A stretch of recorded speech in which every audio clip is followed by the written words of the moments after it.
دنیا کے قدیم ترین مذہبی مقامات میں شمار ہوتا بیت المقدس اپنے در و دیوار سے آج بھی ہزاروں سال پرانی مذہبی، سیاسی اور تہذیبی واقعات کی رداد سناتا ہے۔ آج سے 2400 سال پہلے کی بات ہے۔ اسی بیت المقدس کی ایک بستی میں ایک ٹوٹا پھوٹا اور خستہ حال مکان تھا، جس میں ایک غریب اور بدحال درویش رہتا تھا۔ بھوک اور تنگی کا یہ عالم تھا کہ گال پچکے ہوئے اور رنگت سیاہ تھی، جسم میں ہڈیاں نمایاں نظر آتی تھیں۔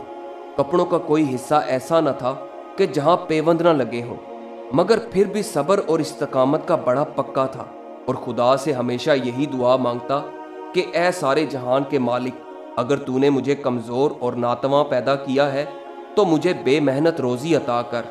صبح سے شام تک وہ خدا سے یہی تقاضا کرتا، اے خدا، میں تیرے سوا کسی سے نہیں مانگتا، تو مجھے غیب سے ایسی روزی دے کہ میں سوائے تیرے کسی کے آگے ہاتھ نہ پھیلاؤں۔ وہ درویش سالوں یہی دعائیں کرتا رہا۔ پڑوس کے کچھ لوگ اس کی حالت پر ترس کھا کر کچھ نہ کچھ کھانے کو دے دیتے، جس سے اس کے پیٹ کی آگ بجھ جاتی۔ دوسری طرف لوگ اس کا مذاق بھی اڑاتے۔ لوگ کہتے کہ یہ داڑھی والا کیا بےہودہ بکتا ہے، اس کی خدا سے زورا زوری تو دیکھو، لگتا ہے کسی نے اسے بھنگ پلا دی ہے۔ بھلا روزی کمانے کا یہ بھی کوئی طریقہ ہے؟ روزی کمانے کے لیے تو اچھی خاصی محنت کرنی پڑتی ہے۔ بڑے بڑے نبی اور رسول بھی اس دنیا میں آئے، مگر روزی کمانے کے لیے ان کو بھی سخت محنت کرنا پڑی۔ تو پھر اس جیسا نکما یہ کیسے سمجھ بیٹھا کہ بغیر محنت و تجارت کے اپنا دامن دولت سے بھر لے؟ ایسا خزانہ تو دنیا میں کسی کو نہیں ملا۔ کوئی ہنستے ہنستے کہتا کہ حضور، اگر خزانہ ہاتھ لگ گیا تو ہمیں بھی کچھ عنایت کر دینا۔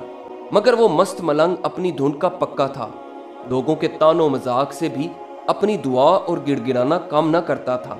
ایک رات اس نے دعاؤں کا ایسا تار باندھا کہ ہوتے ہوتے صبح ہو گئی، مگر پھر بھی وہ اپنی دعائیں رٹے جا رہا تھا۔